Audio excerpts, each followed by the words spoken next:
If your kids are crabby, irritable, annoying to be around, you feel like they come to you too much, asking you to help them do things, they're not able to pick up, they just seem like they get offended easily, I have a very simple solution for you, and that is to get rid of all of their toys.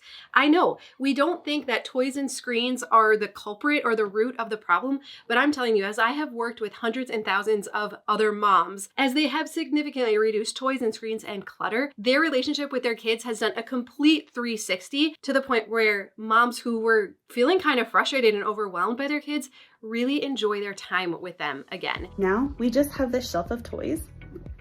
It's a very small amount. We have some card tracks and a couple bigger things that they like to use to play. That's it.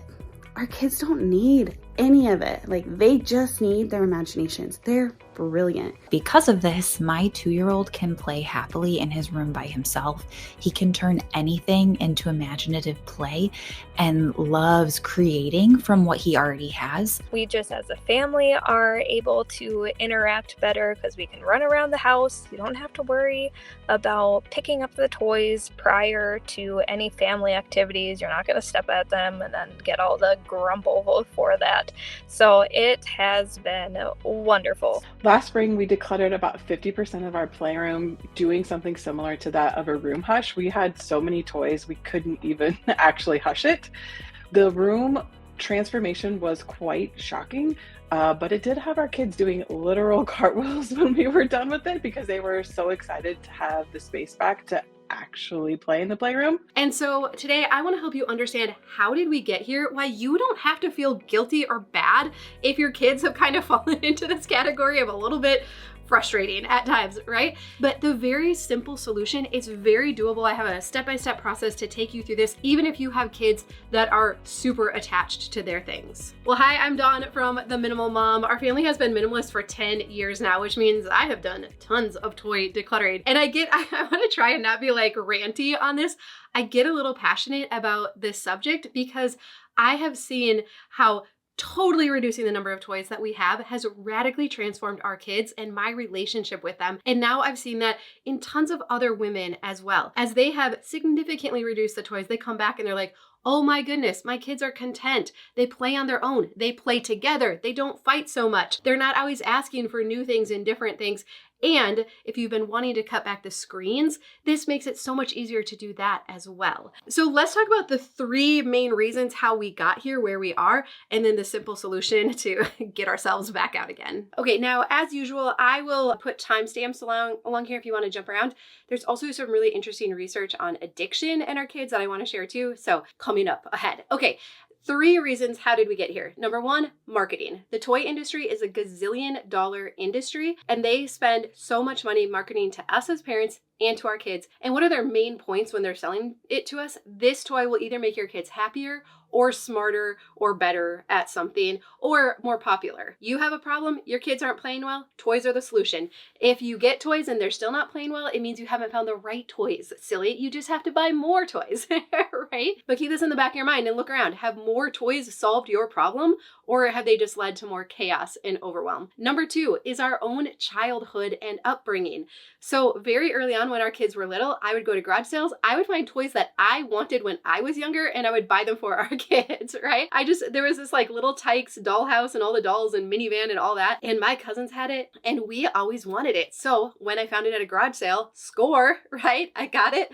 They'd never played with it. So you have to look at how your own childhood and upbringing and how you viewed toys growing up. How does that play into the toys that you have been purchasing for your kids? And then number 3, when it comes to screens, is that it has never been easier as a parent for us to allow our kids to check out. We all know that the easiest thing at the end of the day when our kids are being crabby is to let them go on a screen. And again, how did we get here though? Well, I think what happened is because we have overloaded our kids with toys, they aren't playing well on their own. They're irritable and crabby. I'm going to share some research about that too. Then there's this easy solution out there. So every parent is going to take it. There's nothing wrong with you if you have been plugging your kids into screens.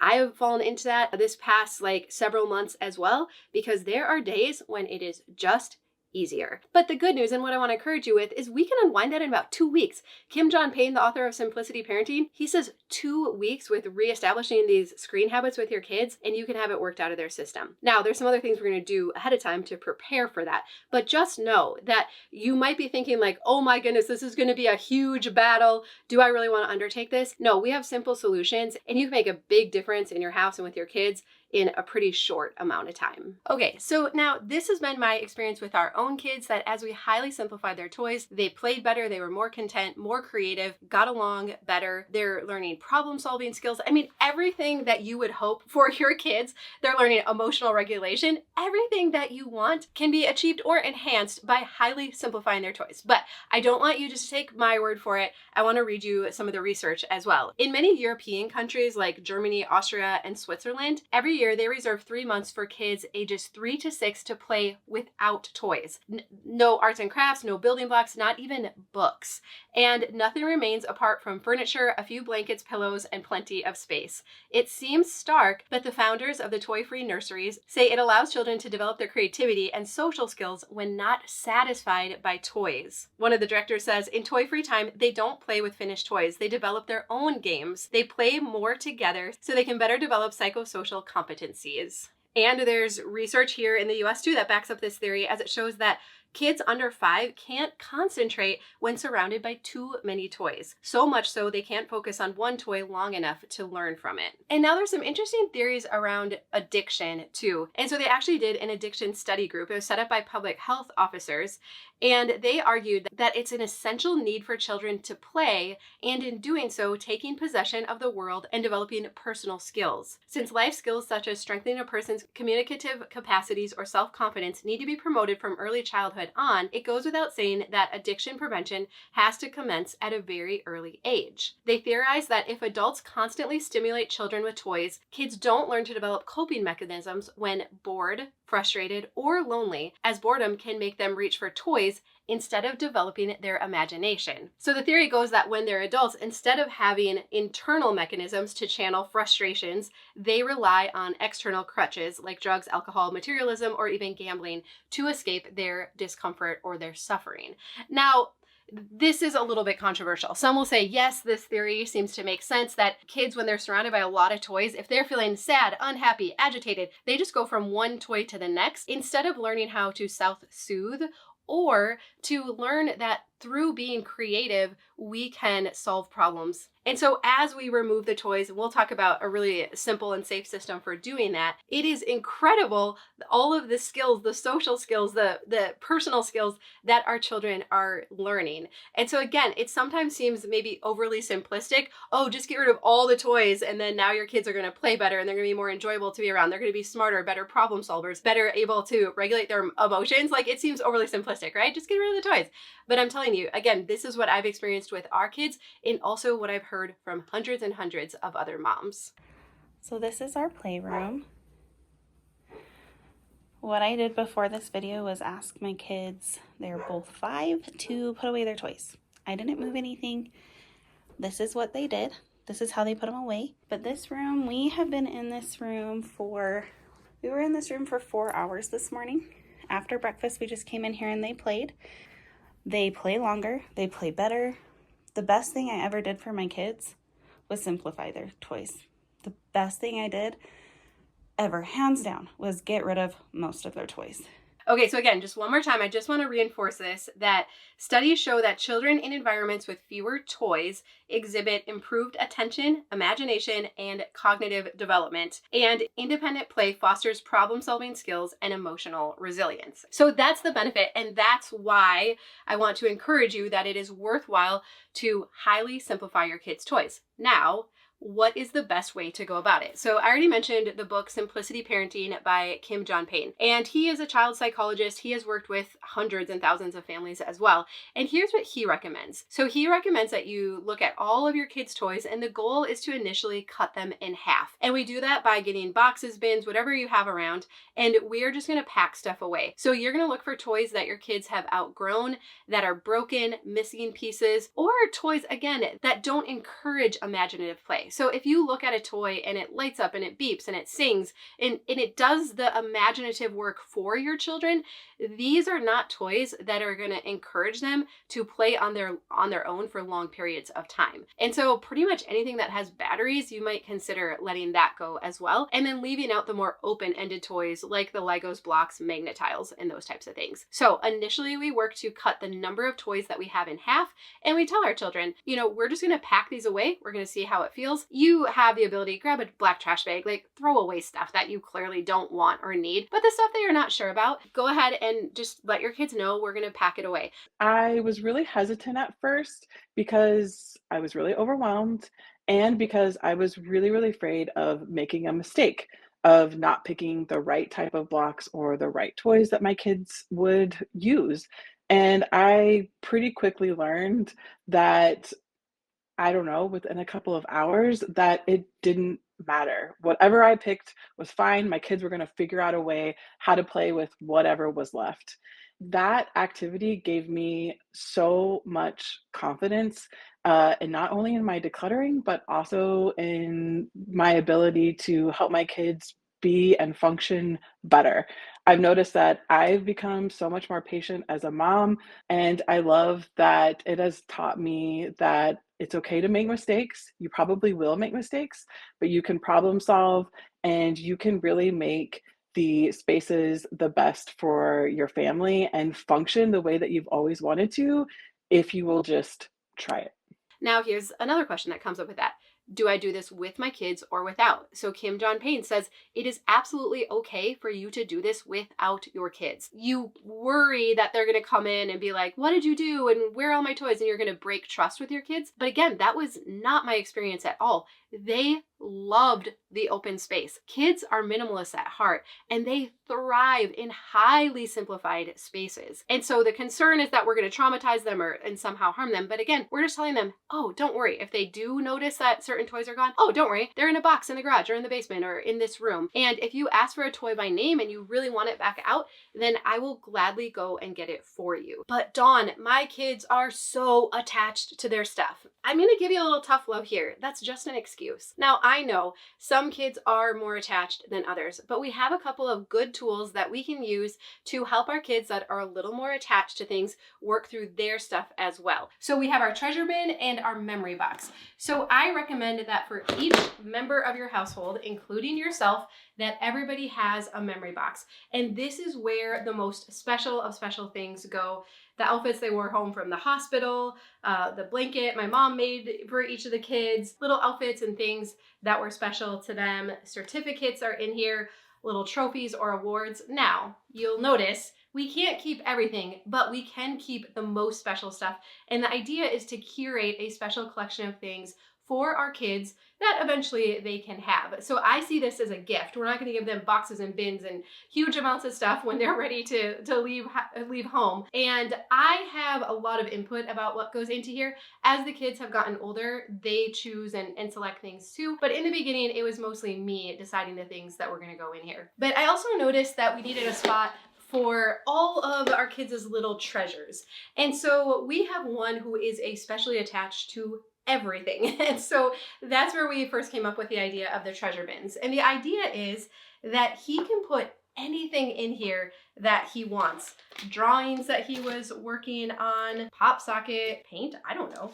Anything that is special to them, this is where it lives. And so I don't have a lot of input in what goes in here. I let each child decide what they want to put in their treasure bin. Now for our youngest, he is especially attached. He actually has 2 of these bins. And our only rule is that the lid has to be able to fit on.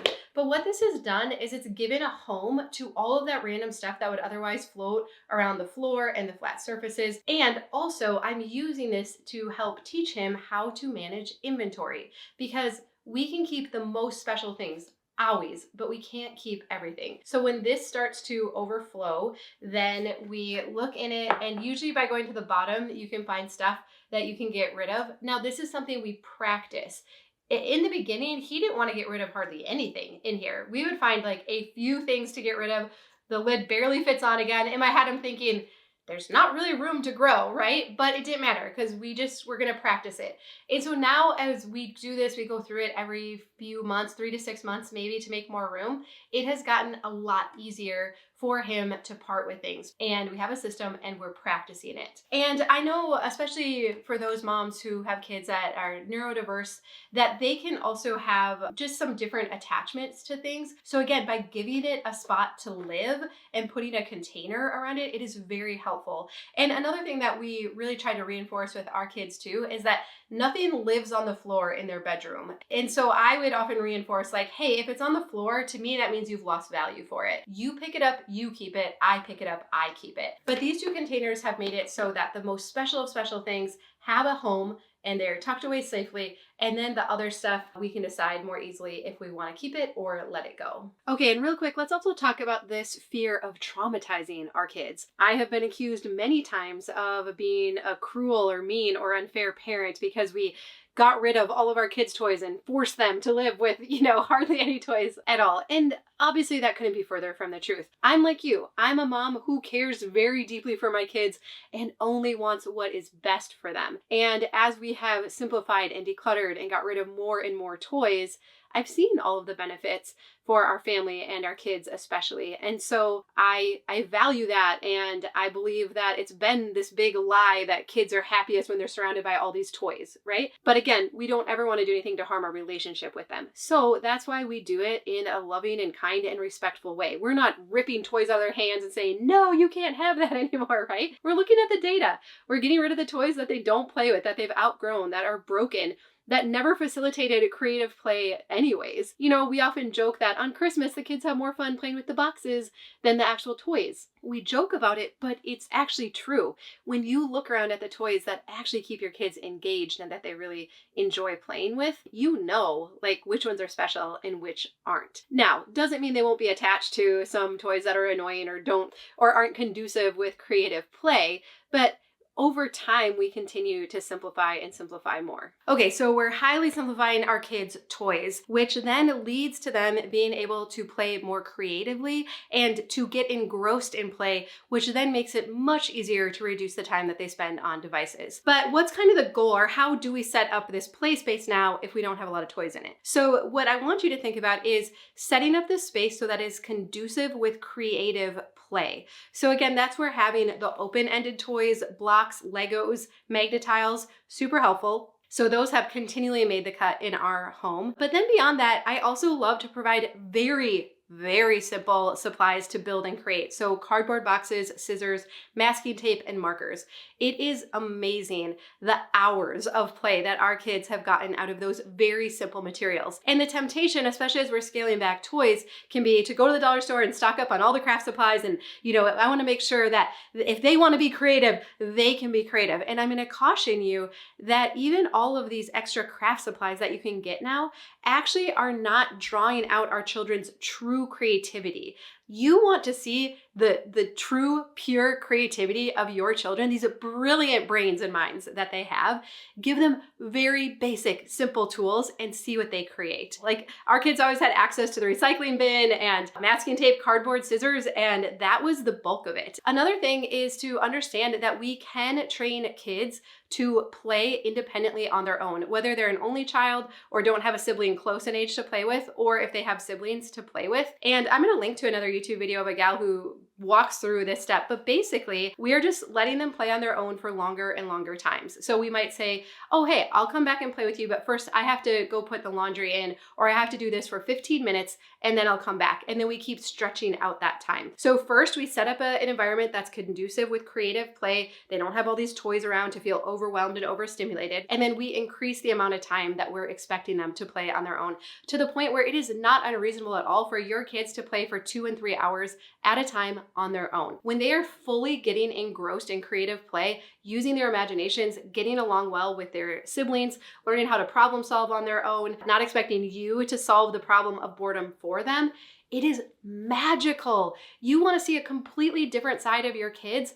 Let them get engrossed in creative play. They are going to be so content and happy, and it is beautiful, right? And that's nothing, that there should be no mom guilt or anything. If our kids are engrossed in imaginative play and they don't need us to facilitate it, that is the goal. Man, that is a happy and content child right there. They don't need us interfering. We started simplifying when they were pretty young. I was watching what they were playing with and just kind of taking away the duplicates and then what was staying at the bottom of the bins. Now that it's been 3 years since I started that, they are getting a little bit more involved in what they can keep versus what will go. We start doing it by kind of asking the questions of, I see you have a lot of cars. Like, do you think you could bless somebody with some or just part with one? And we'll get rid of a couple at that time. Otherwise, we do the wonderful trick of you pick it up, you keep it, or I pick it up, I keep it. This has been very eye-opening for me because it shows how much they actually value their toys. If they're willing to pick it up, or if they kind of say, you know what, I don't want to take care of that. Mom can pick it up and she can keep it. It has made such an impact on just me personally. I'm able to feel like I can manage our house more now that I don't have to control as much inventory for the kids. It gives me a lot greater peace just inside knowing that everything is kind of picked up, or at least that doesn't fall on my shoulders anymore. We definitely get along a lot better. Our kids interact a lot better. They play longer. And I just want to say to any mom out there who is considering it, give it a try. Definitely give it a try, and you will not regret it and you will not go back. Okay, so what do you say when your kids come up to you and say, I'm bored? So they've heard me say, like, that's not my problem to solve. I've heard some moms say, like, that's above my pay grade. But ultimately, I think it's helpful just to have some tasks that you would have them do. So I'm like, oh, great, the dishwasher needs to be emptied. Oh, I noticed there was stuff in the yard that needed to be picked up. So just have tasks ready to go. Even young kids can understand this, that they get to choose whether they're going to be put to work or they get to go and solve this problem of boredom on their own. And I've often said that creativity lies just past boredom. So often we are gonna have to let our kids get bored before we truly see that real creativity come out and where they do get engrossed in play. Also, whenever possible, we try to send our kids outside to play. There is something about being out in nature that is so good. Well, it's good for all of us, but we know it's so good for our kids too. Now, I know it depends on neighborhoods and ages and all of that. Not all of us have the luxury of just saying, go outside and play, right?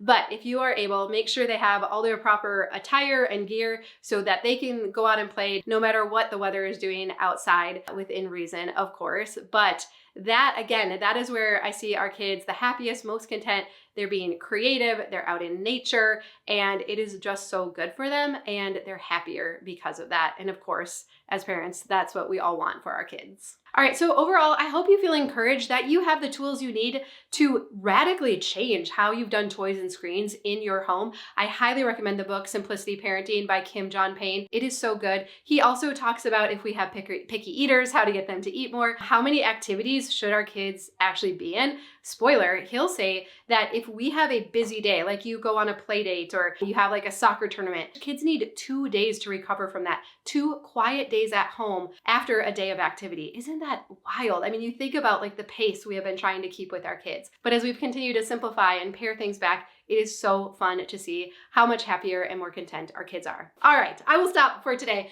We have lots of videos about decluttering though, so obviously getting your kids' stuff in order is important, but the rest of your house too. It just pays dividends. So I'll link to some of our playlists of our most popular videos here. It would be great if you would subscribe so we could spend more time together, but I love you. I hope you have a really good day, and I'll see you again soon.